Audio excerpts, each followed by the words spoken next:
Hello guys! ఈ రోజు నుంచి మనం పాత ఫిలిమ్స్‌లో ది బెస్ట్ ఫిలిమ్స్ అంటే బ్లాక్ బస్టర్ అవ్వాల్సిన రేంజ్ ఉన్న ఫిలిమ్స్ ఎందుకు ఫ్లాప్ అయ్యాయి అనే వాటి మీద కూడా మనం డిస్కస్ చేసుకుందాం. ఈరోజు మనం అలాంటి ఫిలిం ఒకటి ఎందుకు ఫ్లాప్ అయింది అనే దాని గురించి మాట్లాడుకునే లిస్ట్‌లో ఫస్ట్ ఉండే ఫిలిం 'అంజీ'. యాహ్! ఈ 'అంజీ' సినిమాకొచ్చేస్తే డైరెక్షన్ చేసేది కోడి రామకృష్ణ గారు అండ్ మ్యూజిక్ ఏమో మణిశర్మ గారు, యాక్టెడ్ బై చిరంజీవి అండ్ నమ్రత శిరోద్కర్. ఈ మూవీ గురించి ఎప్పుడు ఆలోచించినా నేను ఎందుకు ఇంత పెద్ద మంచి సినిమాని ఫ్లాప్ చేశారు అని ప్రతిసారి బాధపడుతూ ఉంటా. ప్రతిసారి. ఎందుకంటే ఇప్పటికొచ్చి నేను 'అంజీ' ఫిల్ము ఎన్ని సార్లు చూసానో నాకే గుర్తులేదు. అన్ని కౌంట్‌లెస్ టైమ్స్ చూసేసా ఆ ఫిల్ము. అరే! నాకు అది చూసినప్పుడల్లా నాకు ఇప్పటికి ఫస్ట్ టైము మా అమ్మమ్మ తీసుకెళ్ళింది నన్ను. ఆ సినిమా నన్ను, మా అన్నయ్యని తణుకులో శ్రీ చిత్ర థియేటర్‌లో చూసాం. ఇప్పటికి ఆ విజువల్స్ ఇంకా గుర్తు నాకు. 'అంజీ' సినిమాలో లాస్ట్ క్లైమాక్స్ ఆ శివుడి దర్శనం ఏదైతే ఉందో, అది నాకు ఒళ్ళు జలదరించేసింది చిన్నప్పుడే. నేను అలాగా తన్మయత్వంతో అలా చూస్తూ ఉండిపోయానంతే. ఏం జరుగుతుందిరా అని. అంత హై ఇచ్చిన ఫిల్మ్ నాకు చిన్నప్పుడది. సో, ఇప్పటికి కొన్ని వేల సార్లు చూసానబ్బా 'అంజీ' అనే సినిమా నేను. సో, ఎందుకు దాన్ని ఫ్లాప్ చేశారు అప్పట్లో జనం అనేది నాకిప్పటికీ అంతుపట్టని విషయం. ఏం తక్కువైందిరా ఆ ఫిల్మ్‌లో? ఏం తక్కువైంది? కోడి రామకృష్ణ గారు అప్పట్లోనే ఆ విజువలైజేషను అసలు ఆ స్టోరీ ఒక ఆత్మలింగం ఉండడం. ఆ! అంటే ఆయన అల్లుకున్న ఎన్ని ఎలిమెంట్స్ ఉన్నాయో తెలుసా 'అంజీలో'? ఆత్మలింగం ఉండడం, ఆత్మలింగం నుంచి దానికొక పవర్స్ ఉండడం, ఆ పవర్స్‌ని చేజెక్కించుకోవడానికి ట్రెజర్ హంట్ ఉండడం, ఆ ట్రెజర్ హంట్ దగ్గర నుంచి మళ్ళీ అక్కడికి చేరుకోవడం, ఈ మధ్యలో మళ్ళీ ఫారెస్ట్ అడ్వెంచరు. అంటే ఒక ఫిల్మ్‌లో ఎన్ని జోనర్స్ ఉన్నాయో చెప్పనా? 'అంజీలో' ట్రెజర్ హంట్ ఉందా?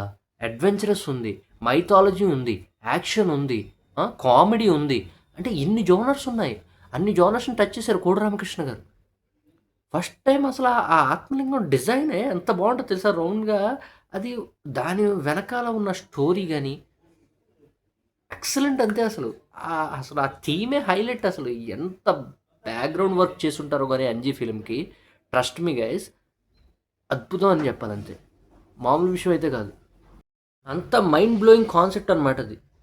ఫస్ట్ ఆఫ్ ఆల్ మనం ఈ ఇప్పుడు 'చిరంజీవి' గారి ఎంట్రీయే ఒక హైలైట్ అబ్బా సినిమాలో. ఆ ఎంట్రీ గూడా మేము చిన్నప్పుడు ఇంకా గుర్తు. మా అన్నయ్య, నేను హ్మ్, మేము తెగ ప్రాక్టీస్ చేసేవాళ్ళం అది. వాడు 'చిరంజీవి' ఎంట్రీ అప్పుడు రమ్యకృష్ణ ఒక గేమ్ పెడతదనమాట. అందరూ ఫెయిల్ అవుతూ ఉంటారు. అది గాజులు ఇలాగా స్టూల్ ఒకటి పెడుతుంది. స్టూల్ మీద పెడుతుంది. ఎదురు కొబ్బరి బొండం ఉంటుంది. దాన్ని బాణంతో కొట్టాలి. ఆ స్టూల్‌ని చిరంజీవి వచ్చినప్పుడు ఆ స్టూల్‌ని ఇలా తన్ని ఆ గాజులు అలా గాలిలో ఉంటూ ఉంటే ఇలా బాణం ఇలా తీసి ఆ బాణం అలా గాజుల్లోంచెళ్ళి ఆ కొబ్బరి బొండం తగులుతది. ఎక్సలెంట్ ఎంట్రీ, ఎక్సలెంట్ సీన్ అసల. మేము ఎన్ని సార్లు చేసేవాళ్ళమో మా అన్నయ్య నేను చిన్నప్పుడు అది. అయ్యేది కాదనుకోండి అది వేరే విషయం. బట్ అంత ఇన్‌ఫ్లూయెన్స్ చేసిందనమాట. ఆ ఎంట్రీ మమ్మల్ని చిన్నప్పుడు. ఆ ఎంట్రీ నుంచి మొదలుపెడితే ఎప్పుడైతే ఆత్మలింగం చిరంజీవికి దొరుకుతుందో, ఆ చిరంజీవి ఆ ప్లేస్‌కెళ్ళినప్పుడు ఇప్పుడు ఒక ఖడ్గం ఉంటది. 'బాబా' సినిమాలో ఖడ్గంలా ఉంటదది. దాని ఎంట్రీ అవ్వచ్చు. ఒక పాములవ్వచ్చు. ఆ పాములు మర్రి చెట్టు ఉండి అది పాములా అవ్వడం. ఆ! అది ఆత్మలింగానికి రక్షణగా ఉండడం. ఆ ఆత్మలింగాన్ని దొరికే ప్రాసెస్ ఆ సీన్ ఏదైతే ఉందో అది ఎక్సలెంట్ అని చెప్పాలి. చిరంజీవికి అది దొరికేటప్పుడు ఆహ్, ఆ ఖడ్గం రియాక్షను, ఆ మర్రి చెట్టు పాము అవ్వడము, పెద్ద పాము అవ్వడము. ఆ! అంత గ్రాఫిక్స్ ఆ రోజుల్లో ఎలా చేశారబ్బా! కోడి రామకృష్ణ గారు. ఎంత హార్డ్ వర్క్ చేసుంటారా అనిపిస్తది. ఆ విజువల్స్ చూసినప్పుడు. ఫైనల్లీ ఆ ఆత్మలింగం దొరికినప్పుడు, ఆ ఆత్మలింగానికి ఉండే శక్తులు చూడండి మళ్ళీ. ముట్టుకుంటే మొత్తం అన్నీ ఏదైతే గాయాలున్నా, ప్రాణం పోయినా సరే తిరిగొచ్చేయడం. ఆ ఆత్మలింగాన్ని ఇంటికి తెస్తే వాళ్ళ పిల్లలందరికీ చూపించడం, అక్కడి నుంచి కొన్ని సీన్స్ జరగడం. ఆ ఆత్మలింగం గురించి ఒక విలనేమో కాచుకు కూర్చోవడం ఎన్నో ఏళ్లగా. దాని నుంచే ట్రై చేస్తూ ఉండడం. వాడి చెయ్య, కాలు పోగొట్టుకోవడం. దాని గురించి మళ్ళీ వీడి దగ్గర ఉందని తెలియడం హీరో దగ్గర. దాన్ని చేజిక్కించుకోవాలనే ప్రయత్నం. ఇంత ట్రెజర్ హంట్. ఆ! అస్సలు చిరంజీవి ఆళ్ళ అన్నయ్య నాగబాబు యాక్షన్ పీక్స్ అనమాట. ఇందులో వాళ్ళిద్దరి మధ్య ఉన్న కాన్వర్జేషన్ గాని హైలైట్ ఉంటాయి. ఆయన చనిపోయేటప్పుడు ఉండే సీన్ చాలా ఎమోషనల్ ఉంటది. ఇప్పటికే గుర్తు. ఇంకోటి అక్కడికి ఎలా వెళ్ళాలి? ఆ కైలాసం దగ్గరికి అనేది ఆయన చెవిలో చెప్తాడు. అక్కడ ఒక బీజీఎం వస్తదనమాట మంత్రాలతోటి. హైలైట్ అనమాట. ఒళ్ళు గగురు పుడుస్తది. మణిశర్మ గారు ఇచ్చిన బీజీఎం అప్పుడు. అది పట్టుకొని తను వెళ్ళే జర్నీ ఉంటది. ఆ ట్రెజర్ హంట్ నా భూతో నా భవిష్యత్ అనమాట. అంత భలే చాలా ఎంగేజింగ్, ఇంట్రెస్టింగ్‌గా ఉంటది. ఒక్కోటి ఒక్కో లెవెల్ అబ్బా! ఒక్కోటి ఒక్కో లెవెల్. ఒక్కొక్క స్టేజ్ ఒక్కొక్కటి. అన్నీ యూనిక్‌గా ఉంటాయి. అన్నీ యూనిక్ వేలో ఉంటాయి. ఆ ఖడ్గాలు ఇలా ఒకదానికొకటి పాస్ అవ్వడం, తను ఇలా ఎగరడము, మధ్యలోంచి ఒక రాయి మీద ఒకటి, ఒక రాయి మీద ఒకటి జంప్ చేసుకుంటూ వెళ్ళడం. ఆ జర్నీయే హైలైట్ అనమాట. నెక్స్ట్ లెవెల్ అబ్బా! అంటే చాలా ఎంగేజింగ్ అండ్ థ్రిల్లింగ్‌గా ఉంటది. నాకు ఇన్ని ఉన్నాయి. ఫైనల్ హైలైట్ ఏంట్రా అంటే, ఆ శివుడిని ఎప్పుడైతే ప్రత్యక్షమవుతాడో శివుడు, అదైతే ఇంక మనం అలా అలా ఉండిపోతాం. అంటే శివుడిని చూస్తున్నట్టే అనిపిస్తుంది. శివుడు డైరెక్ట్‌గా మన దగ్గరకి వచ్చేసాడు అన్న ఫీల్‌ని ఇచ్చారు. జనరేట్ చేశారు. ఆ విజువల్స్ చూసి ఒరేయ్! ఎందుకు ఇలాంటి సినిమాని ఫ్లాప్ చేస్తారా మీరు? ఎందుకు ఫ్లాప్ చేశార్రా? అసలు మీకేం తక్కువైంది? ఆ! ఇప్పుడేమో చిన్న చిన్నయి ఏదో ఒక్కటి, 2 ఇలాగా కనపడేటప్పటికి ఓదిగా అబ్బబ్బబ్బా! ఎంత బా చేశారో అంటున్నారు. అప్పట్లోనే అంతంత విజువల్స్ చేశార్రా కోడి రామకృష్ణ గారు 'అంజీ' మూవీ తోటి. ఆ! ఆ పాములవ్వచ్చు, ఆత్మలింగం అవ్వచ్చు, ఆ శివుడు ఏంటి, ఆ గ్రాఫిక్స్‌లేంటి ఎన్నున్నాయి కోకొల్లలు ఫారెస్ట్‌లోకెళ్ళి తీసి అసలు నెక్స్ట్ లెవెల్ అబ్బా! ఆ విజువల్సు.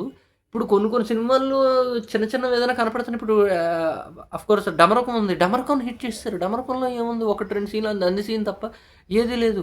దాన్ని హిట్ చేశారు. నాకు అర్థం కాలేదు. 'అంజీలో' అన్నున్నాయి హైలైట్ పాయింట్స్. 'అంజీని' ఎందుకు ఫ్లాప్ చేశారయ్యా అని నేను చాలా సార్లు అనుకున్నాను అప్పుడు తెలుసా? 'అంజీ' చాలా బ్లాక్ బస్టర్, పెద్ద బ్లాక్ బస్టర్ అవ్వాల్సిన ఫిల్మ్ అబ్బా! బట్ దాన్ని ఫ్లాప్ చేసి దొబ్బిర్రు అప్పట్లో. ఏం తక్కువైందిరా అన్నా నాకు అది అర్థం కావట్లేదు. ఏం తక్కువైంది? స్టోరీ లేదా? గ్రాఫిక్స్ లేదా? మైథాలజీ లేదా? ఇంట్రెస్టింగ్ లేదా? యాక్షన్ అడ్వెంచర్ లేదా? కామెడీ లేదా? ఎంఎస్ నారాయణ గారి కామెడీ హైలైట్ ఉంటది 'అంజీలో'. ఏం తక్కువైంది అసలు? సాంగ్స్ అయితే పీక్స్ అసలు. సాంగ్స్ అరాచకమనే చెప్పాలి. ఆ! సాంగ్స్ అయితే పీక్స్. 'చిరంజీవి' గారి 'గ్రేస్' గాని, డాన్స్ గాని అన్నీ ఉంటాయి. 'మణి శర్మ' బీజీఎం అయితే తోపంటే ఇంక తోపంటే తోపు.